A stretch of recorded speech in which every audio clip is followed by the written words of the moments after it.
Un tad līdz šim pēdējā, nevar jau zināt, cik ilgi spēlēs un kādi ceļi vedīs tālāk, bet ar Žanu Tabaku vēl viena sadarbība. Jā, Sopotā. Jā. Tu es pats uzprasījos. Pats uzprasījos? Jā, es viņam bija tā, ka mēs tā kā sazvanījāmies, jo vispār bija tā, ka viņš bija Burgosā. Es biju domājis, viņš man paņems. Viņš man nepaņēma. Burgos bija Spānijas lebā, ja? Nē. Viņi bija augšā? Burgos bija tajā gadā Champions Līgā spēlē. Tas bija tas gads, pāris mēnešiem. Jā. Un es biju domājis, pēc Zaļonas viņš mani ņems. Mums bija šitā, un es atceros, kad Ife gājas CSK, viņš man pateica, tu nekur nedrīkst iet, jo mums līdz galam ir jāpaliek. Es saku, ok, mēs te palikām, viss tā kā beidzās. Un tad tas Trefls, es redzu, ka viņš paliek Sopotā, un es domāju, Sopota, tur forši. Un es viņam saku, vai, ko tad varbūt? Ko viņš saka, man tur ir tik man ir, tur kaut ko, tad beigās mēs tam novienojamies tikai uz 2 gadiem līgumu. Bet tas sākums bija labs, viss bija forši. Tad mēs tur atkal uzvarējām to kausu, Polijas, un pēc tā kausa viņš vienkārši paņēma manā pozīcijā citu spēlētāju.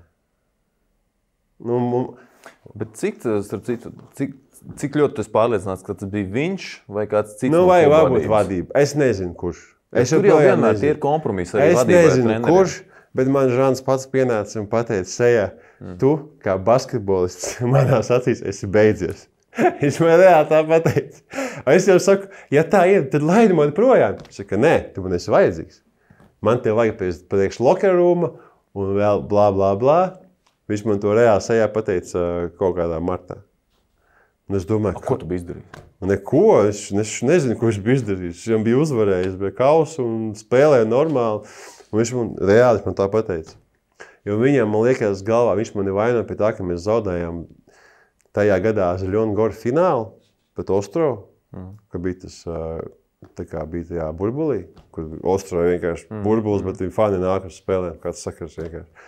Un viņš tā kā mani vaino pie tā, es tā kā slikti nospēlēju. Un viņš laikam domāja, ka viņš mani nevar uzvarēt. Ko viņš tev ņēma vispār? Es taču nezinu. Tu labs pierunātais esi? Nē, taču viņš man pats gribēja pēc tam. Viņš man tur aicināja uz pusdienām, viņš man sieva aicina. Man sieva runā, kā man būtu jāspēlē vispār. Pilnīgs bezsakars vispār. Pilnīgi. Es pat nezinu, ko viņš vispār gribēja panākt ar to visu. Un beigās neko, un tā sezona beigās tas aizgāja nekā. Tad īstenībā cilvēks, kuram tu kaut kādā ziņā varbūt pateicīgs par tādu izaugsmu karjeras sākuma posmā, beigās jums tās attiecības diezgan sliktas. Es neesmu runājis vispār. Jā, man tas nesmuka. Man likās tas nav nekas tur. Panathinaikos klubs, ka Sopot ir Sopot. Mēs tur uzvarējām to kausu pirmo reizi cik tiem gadiem. Un viss ir labi, un tur vienkārši kaut tā brīdī, es nezinu, vai vadība, vai kas, es nezinu.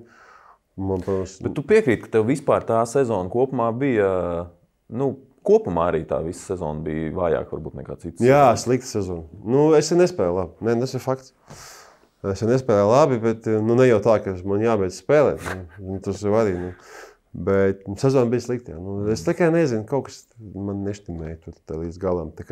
Tā kā Žants no manis gaidīja kaut ko citu, un es laikam nespēju dot to, ko es viņam devu varbūt Zaļonā. Un tad kaut kā tur tas, nezinu, vēl tas asistents bija tas Tonijs, kas tagad Fulnebradā ir treneris. Un viņš tur vienmēr ņem ausī kaut ko tur ļa.